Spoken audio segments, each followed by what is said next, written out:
A fonte que guia o método de educação, Charlotte Mason, e o chamado dos pais. Miss Mason sempre teve o hábito de orar e meditar sobre as escrituras sagradas. Com o tempo, conforme ela contemplava o texto de sua Bíblia, ela também estava contemplando a natureza da educação. A razão para este segundo campo de contemplação era porque ela estava frustrada com a realidade da educação infantil de seu tempo. Charlotte falou: naquela época eu tinha recém começado a lecionar. Eu era jovem e entusiasta em meu trabalho. Para mim era uma grande coisa ser professora. Era impossível, mas a professora deveria deixar sua impressão nas crianças. A culpa era dela se alguma coisa desse errado, se alguma criança se saísse mal na escola ou fora dela. Não havia grau de responsabilidade ao qual o ardor juvenil não estivesse à altura. Mas, apesar de todo esse zelo, o que foi decepcionante é que nada de extraordinário aconteceu. Insatisfeita com as ideias sobre educação que até então eram aceitas em sua época, Mason começou uma busca intensa na história da educação que talvez pudesse ajudá-la a se tornar mais eficaz em seu trabalho como professora. Porém, sua busca não rendeu resultados positivos. Miss Mason, falando dessa experiência, disse: procurando orientação para a literatura da educação, as doutrinas de Pestalozzi e ainda mais de Froebel foram extremamente úteis para mim, ao mostrar os meios para assegurar uma expansão ordenada das faculdades da criança. E mais importante ainda, salientar como ambos fazem, que a criança é, por assim dizer, algo exótico, que só pode florescer e expandir-se em uma temperatura aquecida pelo amor e cuidado regulada por lei imparcial. Ao mesmo tempo, o ensino religioso ajudou as crianças, deu-lhes poder e motivos para um esforço contínuo e elevou seus desejos pelas melhores coisas. Mas mesmo com o grande apoio do mencionado acima, havia ainda a deprimente percepção de estar trabalhando a educação no escuro. O avanço alcançado pelos jovens quanto à moral e mesmo ao poder intelectual era como o de uma porta em suas dobradiças, um movimento para frente hoje e para trás amanhã. Com pouco progresso visível de ano para ano, além de poder fazer somas mais difíceis e ler livros mais difíceis. No entanto, a resposta que Mason estava procurando veio de uma fonte inesperada. Seus estudos e meditação sobre as escrituras começaram a lhe revelar uma abordagem diferente sobre educação.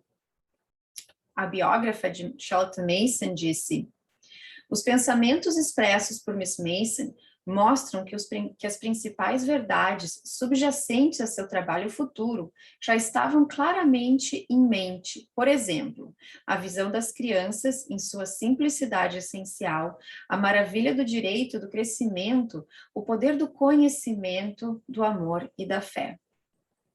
Assim, Miss Mason extraiu sua filosofia de educação dos evangelhos, onde podemos estudar e observar o desenvolvimento dessa filosofia consumada, que atende a cada ocasião em nossas vidas a todas as exigências do intelecto, a todo o mal-estar da alma. Então, entre os anos de 1885 e 1886, Charlotte Mason finalmente uniu estes dois elementos de sua vida interior e apresentou uma filosofia de educação em uma série de palestras intituladas Educação no Lar. Nessas palestras, ela anunciou que havia descoberto um código de educação nos evangelhos, expressamente estabelecido por Cristo. Charlotte disse: pode surpreender os pais que não têm dado muita atenção ao tema descobrir igualmente um código de educação nos evangelhos expressamente estabelecido por Cristo. Ele é resumido em 3 mandamentos, e todos os 3 têm um caráter negativo, como se a coisa mais necessária exigida das pessoas adultas é que elas não causem nenhum tipo de prejuízo às crianças. Guardai-vos de não ofender, não desprezar, não impedir um destes pequeninos. Essas são as 3 leis do Novo Testamento, que, de acordo com Mason, quando analisadas isoladamente, parecem me cobrir toda a ajuda que podemos dar às crianças. E estas são as 3 leis do Novo Testamento, que, de acordo com Mason, quando analisadas isoladamente, parecem me cobrir toda a ajuda que podemos dar às crianças e todo o mal de que podemos salvá-las, isto é, tudo que está incluído na formação da criança no caminho em que deve andar. E assim, analisando estas 3 leis proibitivas, nós limpamos o terreno para considerar um método de educação e o nosso papel como pais educadores na vida dos nossos filhos.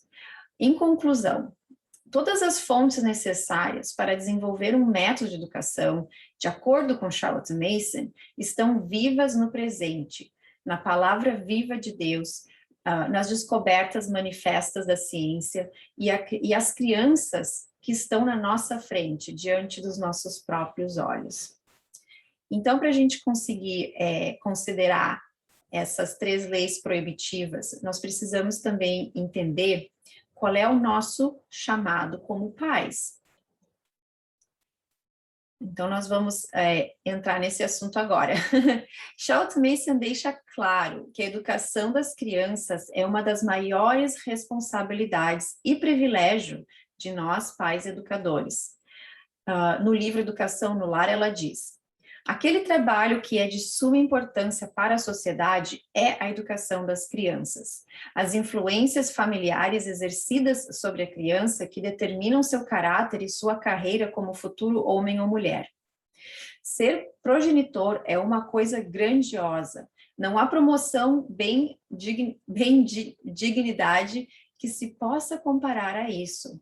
Os pais de uma única criança podem estar apreciando alguém que provará ser uma bênção para o mundo.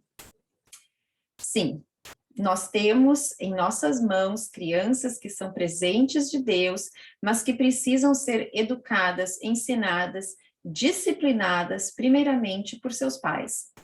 Nossa autoridade sobre nossos filhos não é arbitrária e não temos o direito de fazer o que quisermos com eles.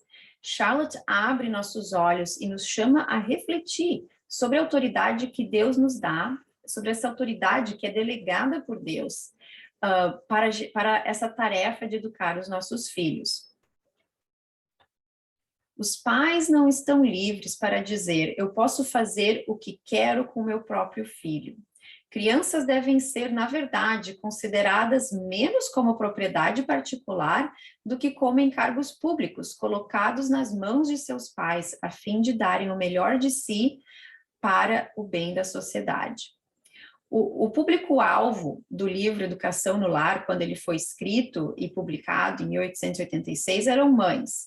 Por isso, Charlotte fala dessa importância da mãe na educação das crianças. Mas nós sabemos que os pais exercem grande influência nesse trabalho também. Então, quando a Charlotte fala das crianças não serem uma propriedade privada, e ela coloca mais como um encargo público, no sentido de que os nossos filhos precisam ser criados para serem cidadãos responsáveis, contribuintes para a sociedade, mas o objetivo, né, o alvo é o céu, né? Nós estamos formando essas crianças com o objetivo principal de conhecer a Deus e ter um relacionamento com Deus, e isso, como consequência, vai criar, né? A gente tem que se esforçar na criação deles para serem contribuintes para a sociedade, para a comunidade. Nós temos esse chamado que Deus nos chamou e nos delegou. Então, a Charlotte fala, né, que nós temos um dever desafiador em nossas mãos de instruir nossos filhos sob a autoridade de Deus, com o desejo e esperança que eles se tornem homens e mulheres de bom caráter. Não importa o quão difícil seja essa tarefa, nós não realizaremos sozinhas, mas com a ajuda do Espírito Santo. Charlotte fala, citando Pestalozzi, que a mãe é qualificada, e ela é qualificada pelo próprio Criador, para se tornar o principal agente no desenvolvimento de seu filho. E o que se exige dela é um amor pensante. Deus deu à criança todas as faculdades de nossa natureza, mas a grande questão permanece indefinida. Como esse coração, essa cabeça e essas mãos serão empregadas? A que serviços serão dedicadas? Uma pergunta cuja resposta envolve um futuro de felicidade ou miséria para uma vida que lhe é tão querida. O amor materno é o primeiro agente na educação. Nós, pais e mães, somos agentes autorizados de Deus para cuidar dos corações, mentes e almas de nossos filhos durante estes anos formativos. Então, nós precisamos ter uma visão clara do nosso homeschool e ter essa visão alinhada com a vontade de Deus. Reflita, por que é importante ter uma visão para o meu homeschool? Por que isso é importante?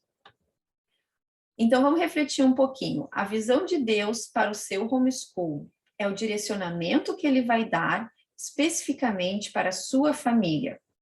Com uma visão definida do propósito de Deus para a educação domiciliar de seus filhos, ou a educação dos seus filhos como um todo, né? Você diminui as distrações de fora e se concentra na criação da atmosfera do lar que deseja para a sua família. A visão do seu homeschool se torna o guardião do seu homeschool, ou da sua educação domiciliar, daquilo que entra na sua casa. A visão do seu homeschool age como um guia e pode ser ajustada a qualquer momento para refletir mudanças do seu dia a dia ou mudanças nas suas circunstâncias. Essa ferramenta ajuda toda vez que você se sentir desafiada por incertezas, trazendo à mente os princípios e valores que norteiam as necessidades do seu filho ou da sua filha. Eu gostaria de compartilhar só algumas dicas de como que essa reflexão pode ser feita. Comece pedindo para o Espírito Santo te guiar nesse processo, anote as palavras que te vêm na cabeça, no teu coração, não se preocupe em criar uma frase completa, vai anotando aquilo que o Senhor vai te trazendo. Reflita sobre essas perguntas, que servem como ponto de partida. Não precisa seguir essa ordem que eu vou citar, e se alguma dificuldade surge durante esse processo, passa para a próxima, volta depois. Pense, por que nós decidimos educar os nossos filhos em casa? Como imagino meu filho ou minha filha quando ele estiver com 18 anos ou com a idade de sair do ninho? O que eu gostaria que eles dissessem sobre a educação que receberam? Quais são nossos objetivos espirituais e educacionais para cada um de nossos filhos?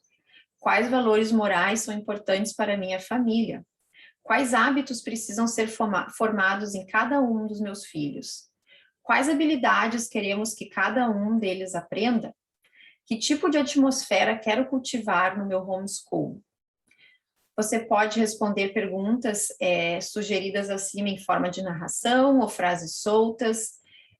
Também não se preocupe em completar essa reflexão numa sentada só, né? Reflita com o tempo, converse com seu cônjuge, e uma vez que você tiver uma visão mais clara daquilo que Deus quer para a sua família, para a educação dos seus filhos, vai ficar bem mais fácil atender esse chamado. Então, vocês estão prontas para colocar o seu amor pensante em ação?